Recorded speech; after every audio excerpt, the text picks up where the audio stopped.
De alguna manera, la oración interviene en los planes soberanos de Dios. El hecho de que nosotros no podamos entender eso, porque eso es un misterio, no quiere decir que eso no sea una realidad que Dios nos ha revelado en su palabra. Clama a mí y yo te responderé y te enseñaré grandes cosas, cosas ocultas que tú no conoces. En tercer lugar, nosotros oramos para manifestar nuestra dependencia de Dios y para glorificar a Dios.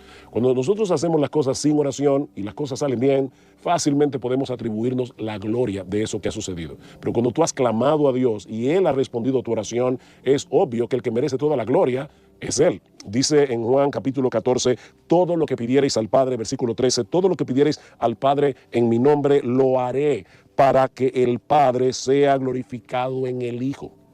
Dios se glorifica cuando nosotros dependemos de Él en oración, porque estamos reconociendo que el poder viene de Él, que la gracia viene de Él, que la sabiduría viene de Él, que las capacidades vienen de Él. Pero también oramos porque el Señor quiere tener comunión con nosotros. Nosotros fuimos creados y redimidos, salvados en Cristo para tener comunión con Dios, como un hijo la tiene con su Padre. Y en ese sentido dice que Dios ha puesto en nosotros el espíritu de su Hijo, Gálatas capítulo 4, por el cual clamamos Abba Padre. Esa relación de intimidad deleitosa que Dios el Hijo tiene con Dios el Padre es la que nosotros debemos tener ahora con nuestro Dios y que la manifestamos a través de la oración. Por eso dice que Él ha puesto en nosotros el espíritu de su Hijo por el cual clamamos. Noten cómo ese espíritu es el que nos mueve a clamar a Dios en oración y con toda confianza decirle, Abba, Padre, estoy en necesidad, Señor, yo quiero estar contigo. Si Dios nos diera una caja de sus bendiciones una vez al año, probablemente nos acercaríamos a Él una vez al año. Pero Él nos ha mostrado en su palabra que debemos acercarnos a Él continuamente, diariamente. ¿Cómo comienza el Padre Nuestro? ¿O cuál es una de las peticiones del Padre Nuestro? El pan nuestro de cada día, dánoslo hoy. Lo que Cristo está diciendo allí básicamente es esto. Yo necesito que Dios me provea, aún para yo poder comer todos los días. Entonces, ¿cuántas veces al día yo debo acercarme al Señor? ¿O cuántas veces a la semana? Todos los días. El pan nuestro de cada día, dánoslo hoy. Es una dependencia continua del Señor. Así que, mi hermano, mi hermana, de nuevo te reitero, no trates de desentrañar los misterios de la soberanía de Dios con la responsabilidad humana. Obedece al Señor, que te ha dicho en su palabra, clama a mí, que yo te responderé. La oración juega un papel de suprema importancia en los planes de Dios, en los decretos de Dios, en la vida del creyente y en la expansión del Evangelio en el mundo. Debemos orar, tenemos que orar, necesitamos orar. La oración es a la vida cristiana como la respiración a la vida física. Sin embargo, mis hermanos, el tema de la oración en la Escritura no deja de ser profundamente paradójico. Niños, una paradoja es una aparente contradicción, algo que parece contradictorio, pero que en realidad no lo es. Por un lado, la Biblia nos enseña que nuestro Dios es soberano. Eso quiere decir que nuestro Dios lo controla todo. Nuestro Dios tiene control absoluto sobre todo lo que Él ha creado, a tal punto que el Señor Jesucristo nos dice en Mateo capítulo 10, versículo 29, que no se cae un pajarito a tierra sin la voluntad de Dios. Piensen en eso. Estaba leyendo que los científicos estiman que la población mundial de aves oscila, no es un número fijo porque las aves nacen, mueren, pero oscila entre los 50,000 millones y los 430,000 millones de aves. Y Dios tiene el control de cada una de ellas. No se cae a tierra un pajarito sin la voluntad de Dios. La voluntad de Dios abarca aún las cosas más pequeñas, microscópicas, como el coronavirus, que ocurren en su universo, porque el que no lo controla todo, no controla nada. Eso es lo que nos pasa a nosotros, ¿verdad? Cualquier imprevisto puede echar por tierra nuestros planes. Nuestra hija mayor está en los Estados Unidos, ustedes lo saben, ella regresaba este viernes, pero a nuestro nieto menor le dio COVID. Y luego a la niña le dio COVID, a una de las niñas, ¿ya? No pudieron viajar. Nosotros hacemos planes, pero una cosita tan pequeña como el coronavirus impide nuestros planes. Si hubiera sido gripe no hubiera habido ningún problema, pero no era gripe. Pero mis hermanos, a Dios no le sucede eso.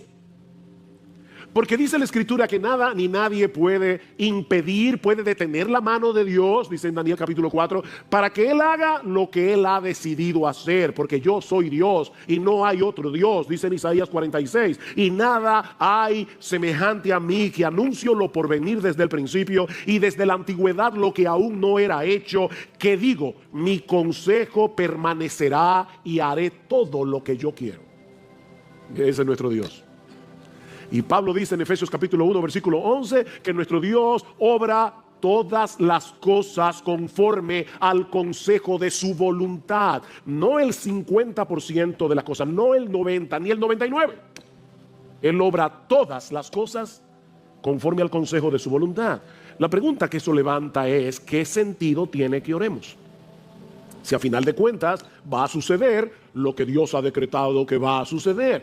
¿Hace alguna diferencia el hecho de que yo le ore a Dios o no? Bueno, en el pasaje que vamos a estudiar en esta mañana, nosotros encontramos algunas respuestas a ese dilema. Les pido por favor que vayan conmigo a Romanos capítulo 15. Incidentalmente, Pablo trata con este dilema. Versículo 30.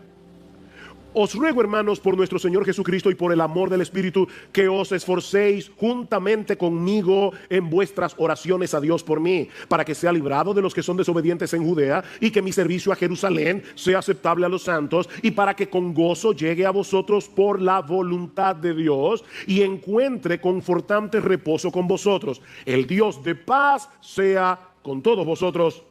Amén. Como vimos la semana pasada, Pablo deseaba llevar el evangelio hacia España, en la frontera occidental del Imperio Romano, pero desde hace mucho tiempo él deseaba visitar a los creyentes en Roma. Así que él había planificado pasar por Roma en su viaje a España. Eso fue lo que vimos en el pasaje que estudiamos el domingo pasado. Pero antes, Pablo tiene que desviarse en sentido contrario, le dice él a los creyentes en Roma. Quiero ir a ustedes, pero yo necesito primero ir a la ciudad de Jerusalén para llevarles una ofrenda que los creyentes de Macedonia y de Acaya, dos regiones en Grecia, los creyentes de Macedonia y Acaya han colectado para los pobres que están en Judea. Estas iglesias estaban compuestas mayormente por gentiles, es decir, personas que no eran judías. Ahora, Pablo sabía que ese viaje hacia Jerusalén encerraba dos grandes peligros. Por un lado, él sabía que los judíos incrédulos de Judea le habían puesto precio a su cabeza. Alguien decía que si Pablo hubiera vivido en el salvaje oeste, en casi todas las esquinas de Jerusalén habría una foto suya con una inscripción que dice: se busca vivo o muerto. Pero por el otro lado, a algunos judíos creyentes, cristianos, se les hacía muy difícil entender la realidad de que por causa de nuestra unión con Cristo, ahora todos los cristianos tenemos el mismo estatus en la presencia de Dios. No importa si tú eres judío, si tú eres griego, si tú eres dominicano, si tú eres chileno, todos los cristianos tenemos el mismo estatus en la presencia de Dios. Y muchos de ellos veían a Pablo con cierto recelo porque su ministerio estaba dedicado precisamente hacia el mundo gentil, es decir, fuera de Israel. De manera que existía la posibilidad de que estos creyentes en Jerusalén rechazaran la ofrenda de estas iglesias de Macedonia y Acaya, y eso iba a poner en riesgo la unidad de la iglesia. Y de paso, estaba pensando que hay que amar mucho a Cristo y a la iglesia para hacer un viaje de más de 3,000 kilómetros sin tú saber cuál va a ser el resultado. Tú vas a llevar una ofrenda y tú no sabes si te van a recibir con mucha alegría o te la van a rechazar. 3,000 kilómetros, más de 3,000 kilómetros, con mucho peligro, con muchos problemas para llevar esta ofrenda. Es en ese contexto que Pablo le pide a estos creyentes que oren por él. Y él dice 3 cosas. Yo quiero que ustedes oren por mí, primero para que sea librado de los rebeldes que están en Judea, los judíos incrédulos que están en Judea. Segundo, yo les pido que oren para que los creyentes en Jerusalén reciban con gozo mi ofrenda. Y 3, para que al final yo pueda tener un próspero viaje para ir a vosotros según la voluntad de Dios. ¿Ven el versículo 32? Y para que con gozo llegue a vosotros por la voluntad de Dios. Y es precisamente aquí donde vamos a iniciar nuestra exposición de hoy, en esta paradójica petición del apóstol Pablo, en este paradójico ruego del apóstol Pablo. Mis hermanos, él está suplicando a estos hermanos que oraran por él para que pueda llegar a ellos por la voluntad de Dios. Oren por mí para que yo pueda llegar a ustedes por la voluntad de Dios. Pablo creía firmemente en la soberanía de Dios, en el control de Dios. Sin embargo, lo interesante es que eso no obstaculizaba la vida de oración del apóstol Pablo. Pablo era un hombre de oración. Lean sus cartas, en casi todas dice, estoy orando por ustedes, y en muchas de ellas les dice, oren por mí. Pablo creía en la soberanía de Dios, pero eso no lo obstaculizaba en su vida de oración, sino que más bien lo impulsaba a orar. Al inicio de esta carta, Romanos 1:10, Pablo les dice que él los recordaba sin cesar en sus oraciones, implorando que ahora por fin, por la voluntad de Dios, logre ir a vosotros. Otra vez, por la voluntad de Dios. Y la pregunta es, ¿cómo se conectan esas dos cosas? La soberanía de Dios por un lado y nuestras oraciones por el otro. ¿Para qué orarle a un Dios que obra todas las cosas según el consejo de su voluntad? Bueno, mis hermanos, este no es el lugar para hacer un estudio profundo sobre la teología de la oración. Pero brevemente podemos decir al menos 5 razones, no 4 o 5, que deben movernos a orar al Dios del universo que por causa de Cristo ha venido a ser nuestro Padre. A ese Dios soberano que por causa de nuestra unión con Cristo ha venido a ser nuestro Padre. 5 razones para orarle a Él. En primer lugar, debemos orar porque Dios quiere que tengamos comunión con Él, abriéndole nuestro corazón como un hijo lo hace con su padre.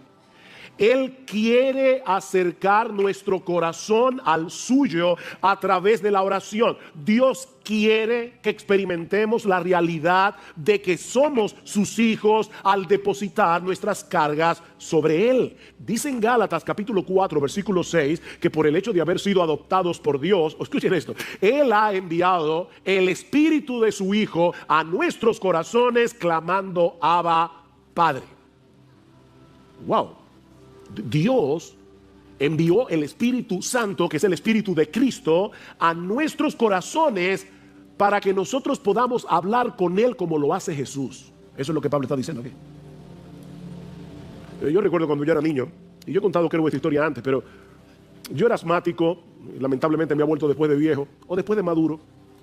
Y cuando yo era niño era mucho más asmático que ahora, y yo me acuerdo que a veces me levantaba 2, 3 de la mañana con un ataque de asma bien severo, y yo iba a la puerta de la habitación de mi mamá, le tocaba la puerta y le decía, mami, estoy apretado. Y ella, con una cara tranquila, como si hubieran sido las 3 de la tarde, ella me daba el medicamento, se sentaba conmigo en la sala de mi casa, en una mecedora, a esperar que se me pasara el ataque de asma, y luego nos íbamos ambos a dormir. Yo nunca oía a mi mamá quejarse por eso, era como lo más normal del mundo. Mis hermanos, lo que Dios quiere es que tú y yo tengamos esa misma confianza y vayamos al trono de nuestro Padre y le abramos nuestro corazón. Así que oramos porque Dios quiere que nosotros hablemos con Él. Pero en segundo lugar, debemos orar para manifestar nuestra dependencia en Dios, porque todos nosotros tenemos un sentido de autosuficiencia que deberíamos resistir constantemente en nuestro corazón. Y no hay una forma de hacerlo más eficaz que a través de la oración. Cada vez que nosotros oramos, estamos diciéndole al Señor, si Dios quiere, viviremos y haremos esto o aquello, como dice en Santiago. La oración es una declaración de absoluta dependencia en Dios. Y créeme, tu corazón, mi corazón necesitan ese recordatorio continuamente. En tercer lugar, debemos orar a Dios soberano, al Dios soberano que es ahora nuestro Padre por causa de Jesús. Debemos orar porque la oración glorifica a Dios. Al final de cuentas, todo lo que nosotros hacemos es para la gloria de Dios. Debemos orar porque la oración glorifica a Dios. Cuando oramos por algo y Dios responde, es Él el que se lleva la gloria. ¿No es así? Y todo lo que pidáis en mi nombre lo haré, dice el Señor en Juan 14, versículo 13, para que el Padre sea glorificado en el Hijo. Oren para la gloria de Dios. De hecho, esa es una de las razones por las que Dios quiere que no nos limitemos a orar como individuos, sino que oremos como iglesia. Y eso lo vemos en este mismo pasaje. Pablo había orado en el capítulo 1 porque él quería llegar a Roma. Y ahora le dice a los creyentes de Roma, oren por mí para que al final yo pueda llegar a vosotros. La oración de muchos contribuye a que Dios sea más ampliamente glorificado cuando Él responda el clamor de su pueblo. Escribiendo a los Corintios, Pablo les dice en su segunda carta que Dios lo había librado de morir en Asia y que él confiaba que Dios lo iba a librar otra vez. Y ahora escuchen, cooperando también vosotros con nosotros con la oración, para que por muchas personas sean dadas gracias a favor nuestro por el don que nos ha sido impartido por medio de las oraciones de muchos. Oren ustedes, para que cuando Dios responde esa oración, muchos puedan elevar sus corazones en gratitud, dándole gracias a Dios. Nosotros debemos orar porque la oración glorifica a Dios. En cuarto lugar, debemos orar porque al hacerlo estamos sintonizando nuestra voluntad con la voluntad de Dios. Al orar, nosotros le estamos diciendo a Dios: Señor, esto es lo que yo quiero, pero que se haga mi voluntad y no la tuya. Eso fue lo que oró el Señor Jesucristo en el huerto de Getsemaní. Padre, si es posible que pase de mí esta copa, pero que no sea como yo quiero, sino como tú. Cada vez que nosotros oramos, estamos sintonizando nuestra voluntad con la voluntad de Dios. Pero en quinto lugar, y esta es la parte más sorprendente y más misteriosa de la oración, es que debemos orar, mis hermanos escuchen cada palabra, debemos orar porque el Dios soberano escucha nuestras oraciones y Él ha decretado usarlas para el cumplimiento de sus planes soberanos. De verdad, eso es sorprendente. Pastor, yo no lo entiendo, que yo tampoco. Pero eso es lo que dice la Biblia. Dios, de alguna manera que nosotros no entendemos, usa nuestras oraciones para llevar a cabo su voluntad. Sigfrido leyó el Salmo 34, algunos versículos.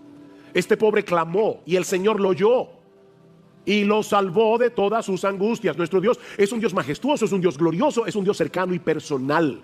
Nosotros le hablamos a Él como un hijo le habla a su padre. Padre, estoy en angustia, yo clamé, el Señor me oyó. Los ojos del Señor están sobre los justos y sus oídos atentos a su clamor. Cuando un hijo suyo ora al Dios de los cielos, Dios lo escucha como si no hubiera otro creyente orando en el planeta entero. Toda su atención está puesta allí. A veces estoy hablando con alguien y me da la impresión, porque ¿verdad? Por teléfono yo no puedo ver, pero me da la impresión de que está hablando conmigo mirando su celular o mirando la computadora. Porque hay como una distracción. Miren, tú no puedes darle a nadie una atención dividida y decir que tú lo estás escuchando de corazón. Eso no es posible. Nuestro Dios no está mirando el celular cuando tú le estás orando. Él tiene toda su atención puesta en ti, como si no hubiera otra persona en el planeta entero orándole a Él en ese momento. Claman los justos y el Señor los oye y los libra de todas sus angustias. Mis hermanos, nuestras oraciones forman parte de su plan soberano. Ese es uno de los medios diseñados por Dios para que las cosas pasen. Cuando el creyente ora, su clamor penetra al corazón mismo de Dios. Y Él ha decretado obrar en el contexto de nuestras oraciones. Cuando Dios decreta que algo ocurra, Él también decreta los medios a través de los cuales esas cosas van a suceder. Tanto el efecto como la causa forman parte del decreto de Dios. John Piper lo explica de esta manera: si Dios predestinó que yo muriera por una herida de bala, entonces yo no moriré si la bala no es disparada. Si Dios predestinó que yo fuera sanado por una cirugía, entonces si no hay cirugía, no seré sanado. Hay personas que están orándole al Señor y Dios le da la respuesta de mil maneras, pero ellos están esperando algo diferente, como una especie de milagro. No, yo quiero ser sanado sin cirugía. No, pero es que Dios decretó que tú vas a ser sanado por medio de una cirugía. Sí, pero mi Dios me puede sanar, yo lo sé, pero Él ha decretado sanarte por medio de la cirugía.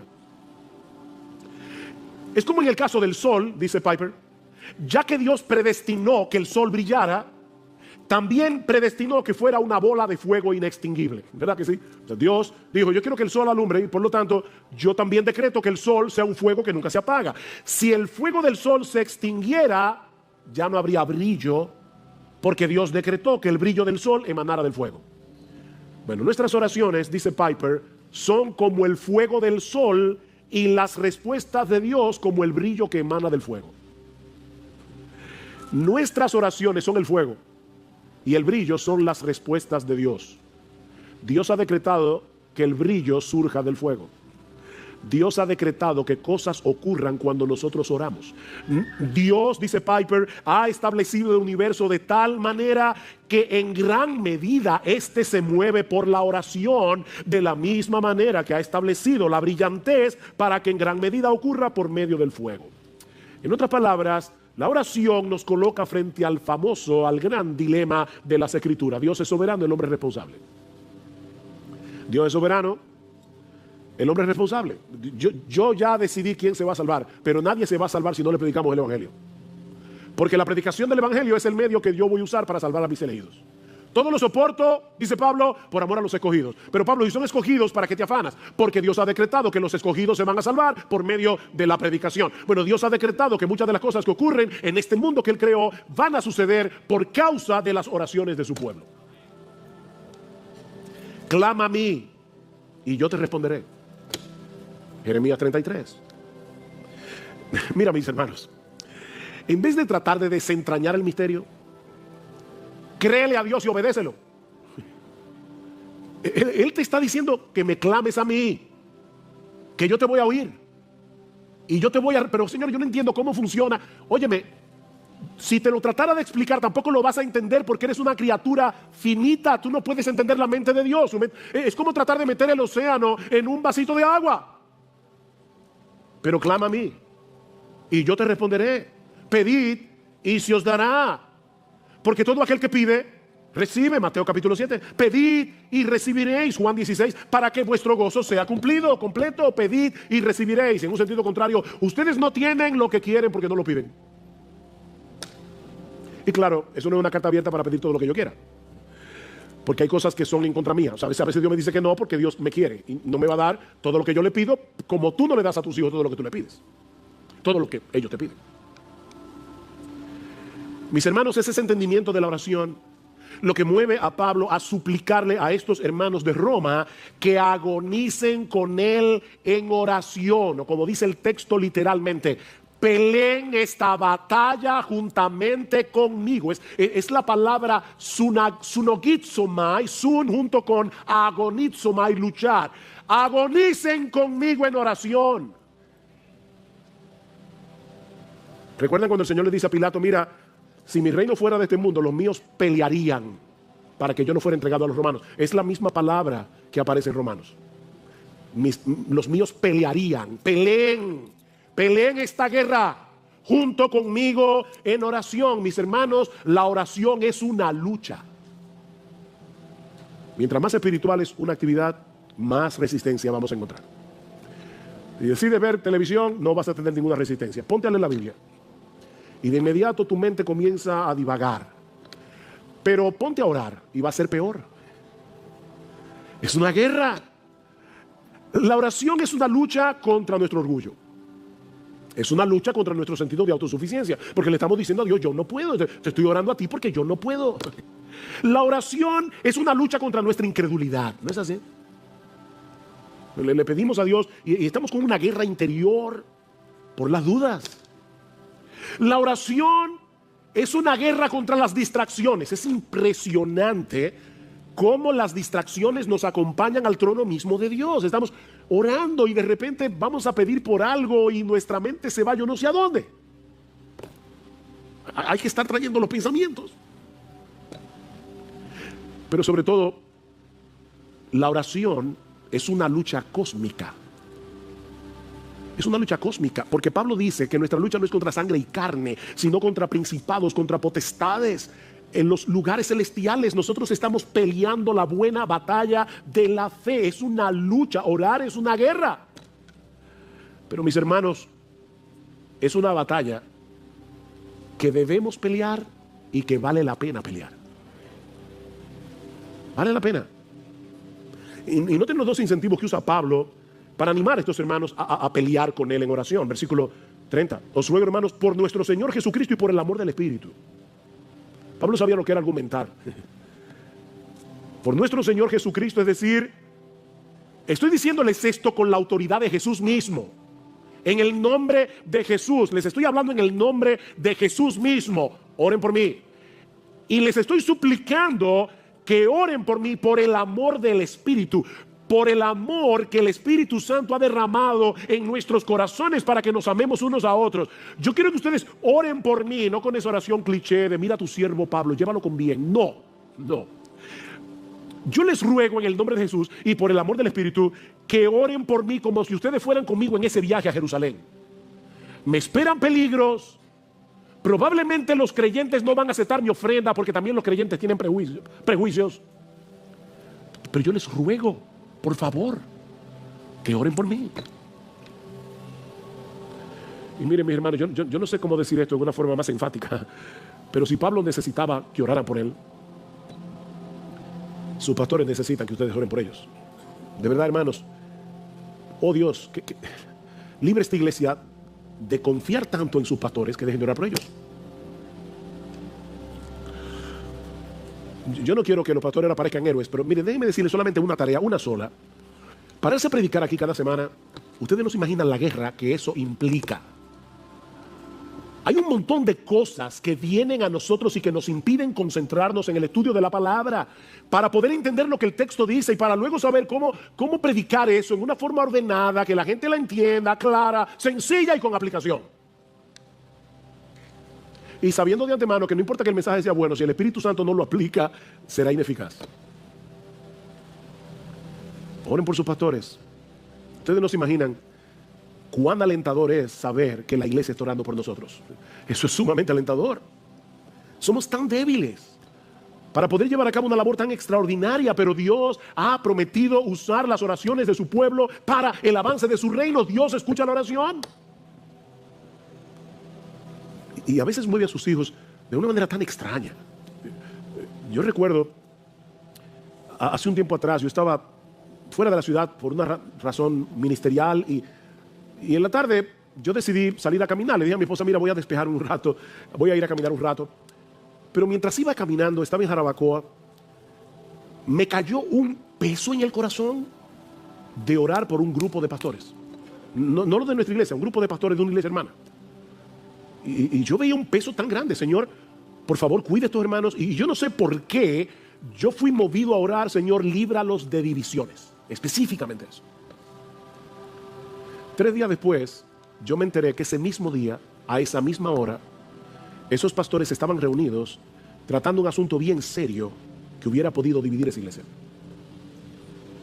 Y yo no lo sabía. Miren, solo en el cielo nosotros vamos a enterarnos de muchas de las cosas que Dios hizo en el mundo por medio de tus oraciones y las mías. Solo en el cielo. Pero mientras tanto, ora. Cuando Guillermo Caray se fue de misionero a la India en el año 1792, él se veía a sí mismo como un minero. Dice, yo voy a entrar en una mina profunda y sin guía. Y él llamó a 2 de sus amigos, John Ryland entre ellos, y les dijo, yo descenderé al pozo si ustedes sostienen la cuerda. Y John Ryland escribió, recordando esa escena, él tomó un juramento de cada uno de nosotros en la boca del pozo que mientras viviéramos nunca soltaríamos esa cuerda. Yo no hoy escucho hablar de Carey, el padre de las misiones modernas y de todo lo que hizo. Lo que nosotros no podemos saber es cuánto de lo que hizo Guillermo Carey fue el fruto de las oraciones de personas que estaban en Inglaterra orando por él. Mis hermanos, los pastores, los misioneros, nuestros hermanos en la iglesia necesitan que nunca soltemos la soga. Así que no trates de desentrañar el misterio de la oración. Créele a Dios y ora. Créele a Dios y ora, porque Él es un Dios que escucha, Él es un Dios que responde las oraciones de su pueblo. ¿Respondió Dios estas peticiones de Pablo? Bueno, sí, pero no como Pablo y los creyentes de Roma habrían anticipado. Y eso nos lleva a nuestro segundo encabezado. Las peticiones de Pablo y las respuestas de Dios. Y ya vimos el ruego paradójico de Pablo. Ahora veamos las peticiones de Pablo y las respuestas de Dios. ¿Cuál era la primera petición? Que Dios lo librara de los judíos incrédulos de Judea. Y por el libro de los Hechos, nosotros sabemos que tan pronto Pablo llegó a Jerusalén, lo quisieron matar varias veces, lo que él había anticipado. En el capítulo 21 del libro de los Hechos, dice que Pablo se encontraba en el templo de Jerusalén cuando una turba enorme de judíos se apoderaron de él y lo arrastraron fuera del templo para matarlo. Y dice en el versículo 31, mientras procuraban matarlo, llegó aviso al comandante de la compañía romana que toda Jerusalén estaba en confusión. Inmediatamente tomó consigo algunos soldados y centuriones y corrió hacia ellos. Vayan tomando todas estas palabras y guárdenlas en el disco duro. Corrió hacia ellos. Cuando vieron al comandante y a los soldados, dejaron de golpear a Pablo. Y como él era ciudadano romano, lo dejaron custodiado en el cuartel. Pero el asunto no terminó ahí. Dice en Hechos 23:12 que cuando se hizo de día, al otro día, los judíos tramaron una conspiración y se comprometieron bajo juramento diciendo que no comerían ni beberían hasta que hubieran matado a Pablo. Y los que tramaron esta conjura eran más de 40, los cuales fueron a los principales sacerdotes y a los ancianos y le dijeron: nos hemos comprometido bajo solemne juramento a no probar nada hasta que hayamos matado a Pablo. Pero había una iglesia en Roma orando por él. El plan era decirle al comandante: mira, nosotros queremos que Pablo comparezca ante el concilio porque para investigar mejor el asunto y resolver su caso. Y le dicen ellos a la gente del concilio: nosotros por nuestra parte estamos listos para matarlo antes de que llegue. ¿Sabe lo que sucedió? Que por casualidad, de esas casualidades, un sobrino de Pablo se enteró de la conspiración, dice en Hechos 23, y se lo dijo a Pablo, a su tío Pablo: tío, te van a matar. Y Pablo llamó a un soldado y: mira, lleve ese muchacho al comandante, que él tiene algo que decirle. Llevaron al sobrino al comandante y de inmediato el comandante mandó a llamar a 200 soldados, 70 jinetes y 200 lanceros que llevaran a Pablo custodiado y a salvo a la ciudad de Cesarea. De inmediato. Seguramente los hermanos de Roma estaban orando por él y Dios lo libró. La segunda petición era que los creyentes de Jerusalén aceptaran la ofrenda de parte de las iglesias gentiles. Y dice en Hechos capítulo 21, versículo 17, que cuando llegaron a Jerusalén, los hermanos nos recibieron con regocijo. Oración contestada. El amor del Espíritu fue derramado en estos creyentes de Jerusalén para que recibieran a Pablo con alegría. ¿Cuál era la tercera petición? Para que con gozo llegue a vosotros por la voluntad de Dios y encuentre confortante reposo con vosotros. Y una vez más, hermanos, vemos que Pablo no se veía a sí mismo como un super creyente que no necesitaba de nada ni de nadie. Él se veía como un hermano en Cristo que necesitaba ser reconfortado por sus hermanos en la fe. ¿Respondió Dios esa oración? Bueno, resulta que estando en Cesarea ahora, Cesarea Marítima, porque hay dos Cesareas, Cesarea de Filipo, Cesarea Marítima, en la costa, bajo la custodia de Festo, el gobernador. Otra vez los judíos se presentaron para acusar a Pablo. Y como él era ciudadano romano, no le quedó otra salida que apelar al César. Y fue por causa de esa apelación que 3 años después de haber enviado esta carta, Pablo llegó a Roma. Y dice en Hechos 28:15 que cuando los hermanos de la iglesia se enteraron de que Pablo había llegado a Roma, fueron a recibirlo. Y Lucas relata que cuando Pablo los vio, dio gracias a Dios y cobró ánimo. ¿Qué era lo que Pablo había pedido? Que yo pueda llegar con gozo y ser reconfortado. Cobró ánimo. Otra oración contestada. Ahora, mis hermanos, ¿se dan cuenta de la misteriosa obra de Dios en las voluntades envueltas en esta historia para responder las oraciones de la iglesia a favor de Pablo? Dios obró en el comandante romano para que tan pronto escuchara la noticia de que había un tumulto, corriera al templo con un grupo de soldados a proteger a Pablo de la turba de judíos que querían matarlo. Hermanos, nosotros oramos y aún Dios obra en las voluntades de inconversos. Fue Dios el que movió las cosas para que el sobrino de Pablo se enterara de la conspiración. Fue Dios el que inclinó el corazón del comandante para ordenar que se llevaran a Pablo a la ciudad de Cesarea, donde luego, por la acusación de los judíos, Pablo tuvo que apelar al César. Fue Dios el que obró en los creyentes de Jerusalén, eliminando sus prejuicios. para que recibieran con gozo la ofrenda de Pablo. Y en cuanto a la tercera petición, Dios no solo le preservó la vida a Pablo a pesar de haber sido agredido, sino que usó esa misma agresión para desencadenar una serie de eventos que dieron como resultado que Pablo llegara finalmente a Roma. Llegó preso, pero si lo miran desde otra perspectiva, eso tuvo grandes ventajas. Cuando Pablo le dijo a los creyentes de Roma, oren por mí para que yo pueda llegar a ustedes, lo último que Pablo se imaginó era que iba a llegar preso. Y los hermanos de Roma tampoco. Pero eso tuvo sus ventajas. En primer lugar, viajó gratis a costa del imperio. En segundo lugar, recuerden que los viajes eran muy peligrosos. Viajó custodiado con un grupo de soldados a disposición de Pablo. Pero lo más importante es que eso hizo posible que el evangelio llegara a la casa del César en Roma. Increíble. Escribiendo desde la prisión, Pablo dice a los filipenses que la causa de su apresamiento había llegado a ser notoria en toda la guardia pretoriana. Ellos sabían que Pablo estaba preso por causa del evangelio, no porque era un malhechor. Y Pablo se convirtió en la comidilla de la guardia pretoriana. Estos soldados que custodiaban a Pablo no solamente tenían que escuchar el evangelio una y otra vez, de hecho tuvieron que escuchar la carta a los romanos enterita cuando Pablo se la dictaba a Tercio, sino que también vieron el carácter de Pablo, a tal punto que las noticias del preso llamado Pablo llegaron a la casa del César. Y escuchen cómo Pablo termina su carta a los filipenses: todos los santos os saludan, especialmente los de la casa del César. Amén. Increíble cómo Dios responde a la oración.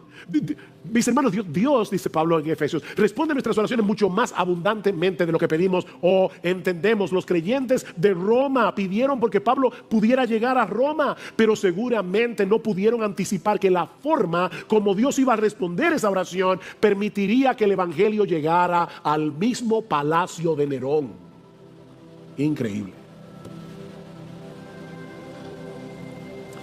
Mira, mi hermano, aunque no podamos entender cómo encajan nuestras oraciones en los planes soberanos de Dios, Él nos ordena en su palabra que oremos.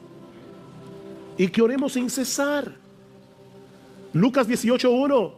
Cristo les dio una parábola a sus discípulos de que debían orar en todo tiempo y no desmayar. Efesios 6:18, orando en todo tiempo. Colosenses 4:2, perseverad en la oración. Primera Tesalonicenses 5:17, orad sin cesar. Convierte todas tus preocupaciones, todas tus tentaciones, todos tus planes en oración delante de Dios. Y vas a estar el día entero con la línea abierta. ¿Te acuerdas del batiteléfono de Batman? Que cuando el comisionado lo levantaba, inmediatamente llegaba a la baticueva. Nosotros tenemos un batiteléfono que, miren, que cada vez que tú dices Señor, ahí está el oído del Señor. Increíble. Orad sin cesar. Filipenses 4:6. Por nada estéis afanosos, sino sean conocidas vuestras peticiones delante de Dios con toda oración y ruego, con acción de gracias, y la paz de Dios que sobrepasa todo entendimiento guardará vuestros corazones y vuestros pensamientos en Cristo Jesús. Ora, ora, ora. Mis hermanos, una teología que te lleve a desistir de la oración es una teología defectuosa. Ora. El Señor presupone que vamos a orar. Dice, tú cuando ores, entra en tu aposento. Cuando ores, porque Él dice, no es que los creyentes van a orar. Eso es como la respiración a la vida física. Cuando ores, porque vas a orar. Ora, ora. Debemos orar. No porque la oración sea poderosa. Hay personas que dicen, la oración tiene poder. No, la oración no tiene ningún poder. Pero el Dios al cual le oramos es el Todopoderoso. No es la oración que tiene poder, es Dios. Y Él ha decretado llevar a cabo su voluntad en el contexto de las oraciones de su pueblo. No lo entendemos, pero podemos obedecer. Créele a Dios. Créele a Dios. Y ora. Pablo creía eso. Y por eso no solo le suplica a estos hermanos que oren por él, sino que también él oraba por ellos. Y eso nos lleva a nuestro tercer encabezado. El anhelo y la oración de Pablo por los creyentes de Roma, que veremos mucho más brevemente. Versículo 33, el Dios de paz sea con todos vosotros. Amén. Es una bendición, pero es en sí una oración de Pablo, un ruego de Pablo. Yo quiero que el Dios de paz sea con todos vosotros. Y me encanta eso, porque en Romanos 15 Pablo se refiere a Dios de tres maneras diferentes. En el versículo 5 le llama el Dios de la paciencia y del consuelo. Wow. El Dios de la paciencia y del consuelo. En el versículo 13 le llama el Dios de la esperanza. Y precisamente porque Él es el Dios de la paciencia, el Dios del consuelo y el Dios de la esperanza, Él es el Dios de nuestra paz. Él es el Dios de paz. Él es la fuente de la verdadera paz. Primero hace la paz de nosotros con Él. Él nos reconcilia por medio de la obra de Cristo en la cruz. Y luego que ya somos hijos de Dios, nos permite experimentar una paz que sobrepasa todo entendimiento, aún en medio de las circunstancias más difíciles. La paz de Dios. Dios no tiene sobresaltos. Este tema de la pandemia a Él no le inquieta. Ni la agenda LGBT. Dios se opone a ella, pero Dios no está temblando en el cielo por el lobby LGBTQI y yo no sé cuántas letras más. Dios no está inquieto. Él es el Dios de paz. Porque Él sabe que la victoria es suya. De antemano lo sabe. Y Él es el Dios que obra en el corazón de sus hijos para que en medio del tumulto, en medio de un mundo que se desmorona a nuestro alrededor, nosotros podamos experimentar esa paz que sobrepasa todo entendimiento. Y eso es lo que Pablo parece estar pidiendo por estos creyentes de Roma. Hay muchos hermanos nuestros luchando con el temor y la ansiedad por todo lo que está sucediendo a nuestro alrededor. Pero qué bueno que nosotros podemos pedirle al Dios del consuelo, al Dios de la esperanza, al Dios de la paz, que consuele, alimente la esperanza y le dé paz al corazón de estos hermanos nuestros y a nuestro propio corazón. Debemos orar por los pastores y misioneros, como Pablo pide aquí, que oren por él. Oh, mis hermanos, pero debemos orar por otros creyentes en sus aflicciones y dificultades, como Pablo está orando aquí por estos creyentes en Roma. Que el Dios de paz sea con ustedes. Son muchas las lecciones que podemos extraer de un pasaje como este. Pero yo solo quiero dejarte meditando en una sola cosa. En una sola. Debemos orar. Debemos orar y confiar en que Dios usará nuestras oraciones en el contexto de su santa y perfecta voluntad. El hecho de que tú y yo no seamos capaces de ver todo lo que Dios está haciendo por causa de nuestras oraciones no quiere decir que Dios no esté obrando. Debemos orar. Pero en la mañana de hoy, nosotros queremos ver la otra cara de la moneda. Así como hay creyentes que decaen espiritualmente porque son mundanos o porque están coqueteando con el mundo, así también hay creyentes que decaen porque no saben cómo interactuar con ese mundo en el que viven. Como decía hace un momento, ese es un problema que la iglesia ha tenido que enfrentar a través de los siglos, la tensión de estar en el mundo y no pertenecer al mundo. En los primeros siglos de la era cristiana, el Imperio Romano desató una fuerte persecución contra la iglesia, de manera que no era necesario recordar a los cristianos que ellos estaban en territorio enemigo. Pero a principios del siglo IV, uno de esos emperadores romanos, el emperador Constantino, dijo haber abrazado la fe cristiana.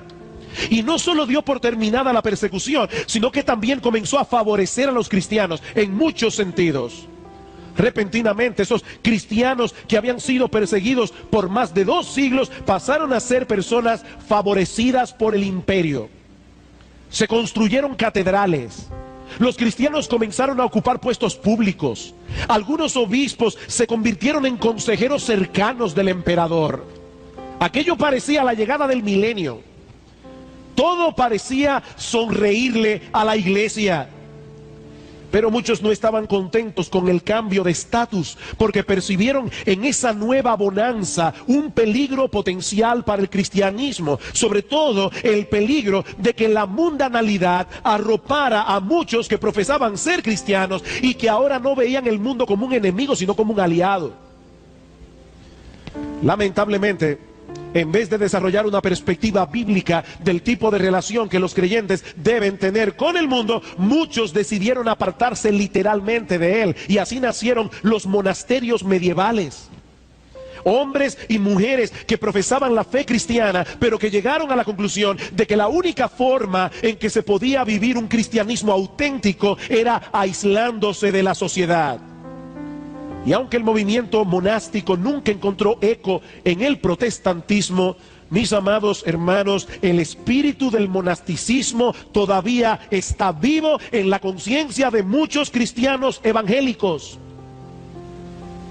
Cristianos verdaderos que no saben cómo interactuar con el mundo en una forma apropiada. Y lo que yo quiero que veamos en esta mañana es la manera como esto incide en nuestra vida cristiana y cómo esto puede llegar a producir decadencia espiritual.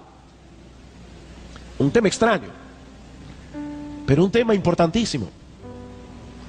Y antes de pasar a considerar directamente este asunto, yo quisiera tomar un tiempo para que pongamos en perspectiva cuál es el lugar que ocupa el hombre en el mundo, y el hombre cristiano incluido, en el contexto de la doctrina bíblica de la creación, sobre todo a la luz de los primeros capítulos del libro del Génesis.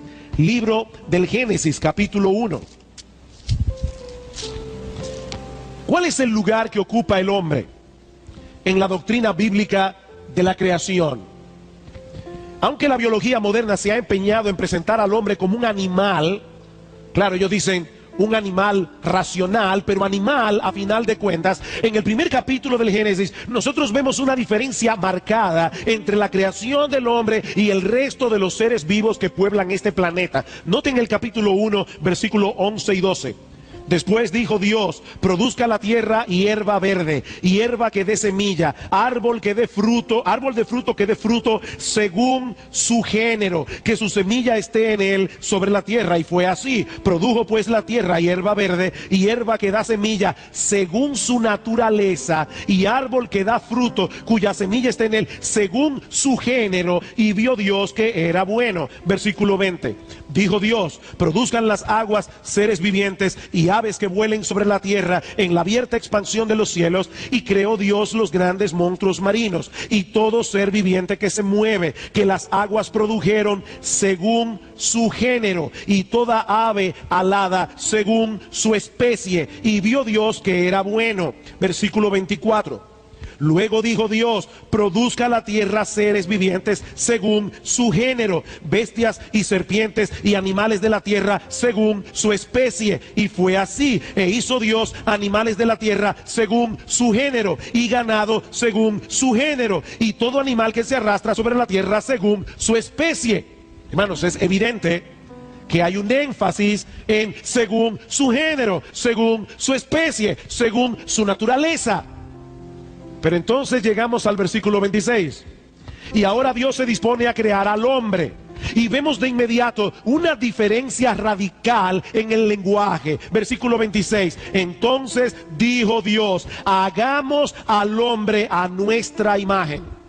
Ya no es según su especie, ya no es según su género, ahora es a imagen de Dios, conforme a nuestra semejanza, y señoré en los peces del mar, en las aves de los cielos, en la bestia de la tierra, en todo animal que se arrastra sobre la tierra. Y creó Dios al hombre a su imagen, a imagen de Dios lo creó, varón y hembra los creó. Y los bendijo Dios y les dijo: fructificad y multiplicaos, llenad la tierra y sojuzgadla, y señoread en los peces del mar, en las aves de los cielos, y en todas las bestias que se mueven sobre la tierra.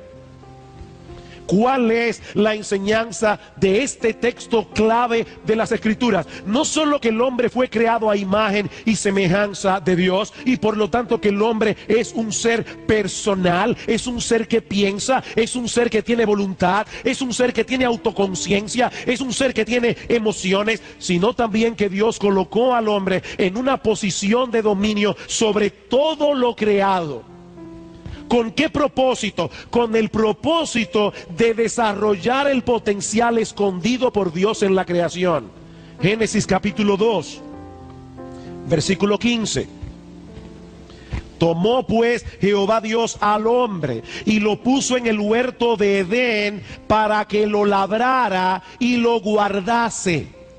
Esto es lo que nosotros conocemos como el mandato cultural.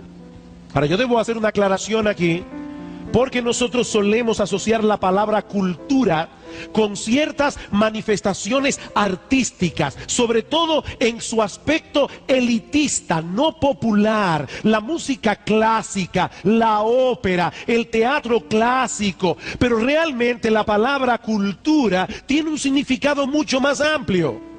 Esta palabra se relaciona con la idea de cultivar e incluye todo tipo de actividad humana que contribuya al desarrollo, al enriquecimiento y aún al esparcimiento de la sociedad. El hombre, como mayordomo, como corregente de la creación, debía transformar su entorno para la gloria de Dios y para el bien de la sociedad.